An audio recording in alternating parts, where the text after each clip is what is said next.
Facebook YouTube খুললেই শুধু একটাই রেসিপি বারবার সামনে আসছে, সেটা হচ্ছে মাছের পকোড়া, মাছের চপ, মাছের পকোড়া, মাছের চপ। আমি কেন বাকি থাকবো বলো তো বানাতে, যেখানে আমার বর খেতে ভীষণ ভালোবাসে। জানো তো, আমার আর আমার বরের দুজনের জুটিটা কিন্তু দারুণ। মানে আমার বর খেতে ভালোবাসে আর আমি রান্না করতে ভালোবাসি। এই যে নতুন নতুন রেসিপিগুলো ঘরে তৈরি করে আমার বরকে খাওয়াই, আমার বর কিন্তু ভীষণ খুশি হয়, আর ওর খুশি দেখে আমি কিন্তু ভীষণ আনন্দ পাই। চলো তো রেসিপিটা সকলের সঙ্গে একবার শেয়ার করা যাক। আমি কিন্তু প্রথমে ফুটন্ত গরম জলের মধ্যে ভিনিগার দিয়ে দিয়েছিলাম আর সামান্য একটুখানি নুন দিয়ে তার মধ্যে রুই মাছের পেটিগুলো দিয়ে দিয়েছিলাম। আর তারপরে কিন্তু মাছের পেটিগুলোর যে কাটা হয় সেটা কিন্তু ভালো করেই ছাড়িয়ে নিয়েছি। এই রেসিপিটা যদি ভেটকি মাছ দিয়ে করা হয় তাহলে তো কোনো কথাই নেই। যেহেতু আমার ঘরে রুই মাছ ছিল, তো আমি রুই মাছের পেটি দিয়েই করে নিয়েছি। তোমরা চাইলে যে কোনো মাছের পেটি দিয়ে করতে পারো, আমি কিন্তু রুই মাছের পেটি দিয়ে করেছিলাম জন্য কিন্তু দারুণ টেস্ট হয়েছিল। আমি কিন্তু রেসিপিটা ইউটিউব দেখেই বানিয়েছি, তোমরা কিন্তু আমাকে ফলো করো না, নিজেদের মতো ইউটিউবে সার্চ করে তারপরে কিন্তু রেসিপিটা অনায়াসে তৈরি করে নিতে পারো। আর যদি আমার রেসিপিটা ভালো লাগে তো আমার মতো একবার বানিয়ে খেয়ে দেখো, দুর্দান্ত টেস্ট হবে। সেদ্ধ করা মাছের পেটির কাটাগুলো একে একে বেছে নিয়ে আমি কিন্তু আলাদা করে রেখেছিলাম, আর সঙ্গে 3টে আলু স্ম্যাশ করে নিয়েছিলাম। পরে ফ্রাইং প্যানে তেল গরম করে নিয়ে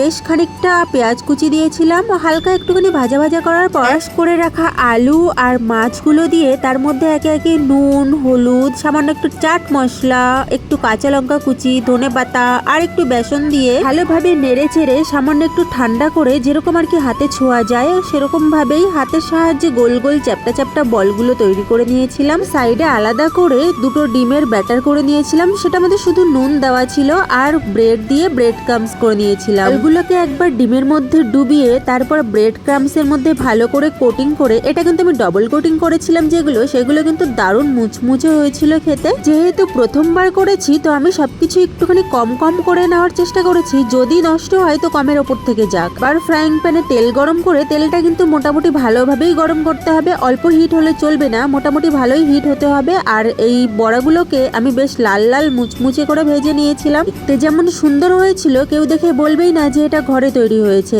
একবার তোমরা এভাবে বাড়িতে বানিয়ে ট্রাই করতেই পারো। প্রথমবার এই যে এরম ভাবে সাকসেস হবো সেটা আমি ভাবতেই পারিনি। আর দেখো এদিকে তৈরি হতে না হতেই ওরা খাওয়ার জন্য চলে এসেছে। সুন্দর একটা জিনিস যখন বানালাম তখন সুন্দর করে একটু প্লেটিং না করলে হয় বলো তো? তাই জন্যই তো আমি সুন্দর করে সাজিয়ে নিলাম পেঁয়াজ কুচি আর শসা কুচি আর সামান্য একটু সস দিয়ে। ঘরে কিন্তু আমাদের কাসুন্দিটা শেষ হয়ে গেছিল, কাসুন্দিটা থাকলে আরো টেস্টি লাগতো খেতে। কাসুন্দির সঙ্গে কিন্তু যে কোনো মাছের পকোড়া হোক কিংবা মাংসের পকোড়া দারুণ খেতে লাগে। ভেবেছিলাম একটু সুন্দর করে ভিডিও করব, কিন্তু এরকম হ্যাংলাদের জন্য ভিডিও করা যায় বলো তো? যাই হোক, এই রেসিপিটা কেমন লাগলো কমেন্ট করে কিন্তু অবশ্যই জানিও। আজকের মতো এখানেই টাটা।